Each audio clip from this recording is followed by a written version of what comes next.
Students, welcome to गुरुफाई। इस lecture में हम सोल्व करेंगे चैप्टर 3 की एक्सरसाइज का 18 क्वेश्चन। इसमें 4 पार्ट गिवन है, हर एक को एक्सप्लेन करना है। Answer the following questions. First part, A steady current, steady current means current हर जगह क्या है, constant, flows in a metallic conductor of non uniform cross section, which of these quantities is constant along the conductor. इनमें से कौन सी quantity अगर conductor के अलोंग मूव करेंगे तो कांस्टेंट रहेगी और कौन सी वेरी करेगी, ये बताना है। करंट गिवन है, करंट डेंसिटी गिवन है। Current density means current per unit cross sectional area, electric field और ड्रिफ्ट वेलोसिटी जिससे इलेक्ट्रॉन्स मूव करते हैं। सो फर्स्ट पार्ट में सपोज ये है हमारे पास कंडक्टिंग वायर और इसका cross sectional area suppose very कर रहा है इस तरह से, ठीक है।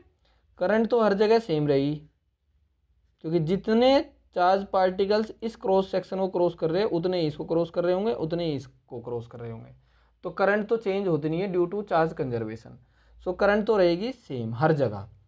सो current remains constant, it does not depend upon the cross sectional area. अब बात बचती है इन तीनों टर्म की। करंट डेंसिटी क्या होती है, जे करंट अपॉन एरिया। अब यहाँ से आप चेक कर सकते हो, अगर एरिया अलग अलग जगह अलग अलग है तो करंट डेंसिटी भी अलग अलग होगी। जहाँ पर एरिया ज़्यादा होगा वहाँ पर करंट डेंसिटी कम होगी। एरिया ज़्यादा करंट डेंसिटी कम, क्योंकि आई तो कांस्टेंट है। सो ये तो वेरी करेगा। अब बात बचती है इलेक्ट्रिक फील्ड की। हमें जे इक्वल टू ये भी पता है, सिग्मा इंटू ई। सिग्मा क्या है, कंडक्टिविटी मेटेरियल की, वो नेचर ऑफ मेटेरियल पर डिपेंड करती है। सिग्मा क्या है, conductivity of material, conductivity of material किसकी प्रॉपर्टी है, नेचर ऑफ मटेरियल की प्रॉपर्टी। ये इस चीज़ पे डिपेंड नहीं करती कि शेप और साइज क्या है। सो अगर जे वेरी करेगा तो ई भी वेरी करेगा। So electric field also vary. Next, drift speed.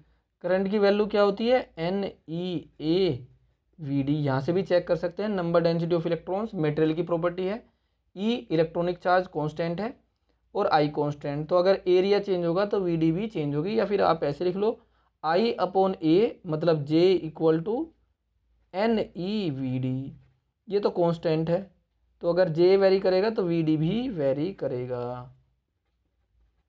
तो करंट को छोड़कर बाकी तीनों फिजिकल क्वांटिटीज वेरी करेंगी with the change in cross sectional area.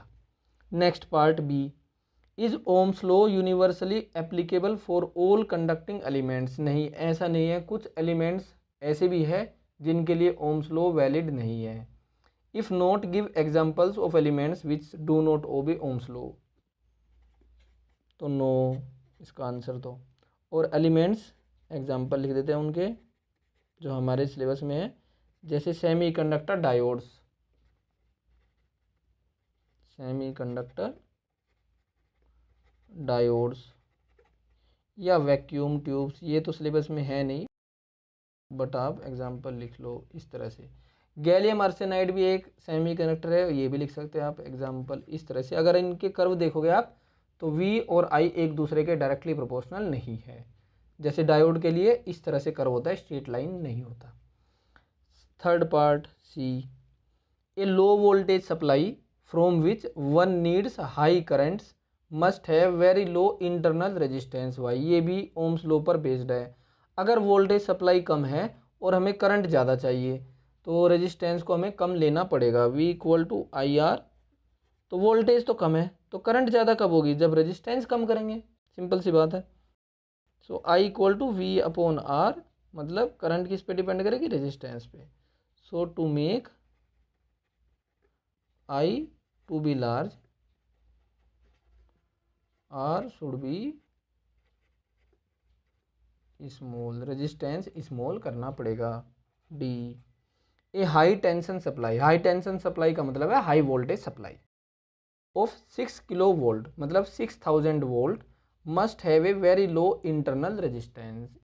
अगर वोल्टेज बहुत ज़्यादा हाई है, हाई टेंशन वायर है, जैसे शहर में पावर स्टेशन से इलेक्ट्रिकल सप्लाई करते हैं तो जो ओवरहेड पावर केबल्स होते हैं बहुत थिक होते हैं, उनकी वोल्टेज बहुत ज़्यादा हाई होती है।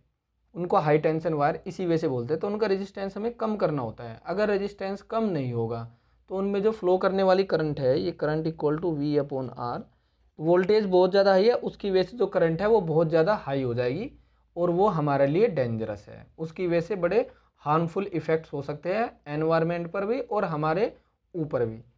सो इसीलिए करंट एक पर्टिकुलर या सेफ लिमिट से ज़्यादा नहीं होनी चाहिए। उसके लिए हमें वोल्टेज तो ज़्यादा है तो रेजिस्टेंस को भी क्या करना पड़ेगा, ज़्यादा। So current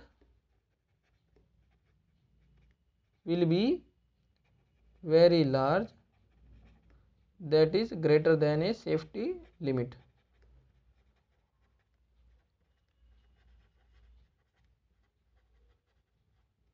To avoid this, R is taken very large so that I reduces, जिससे इसकी वजह से जो हार्मफुल इफेक्ट हो रहे हैं वो ना हो।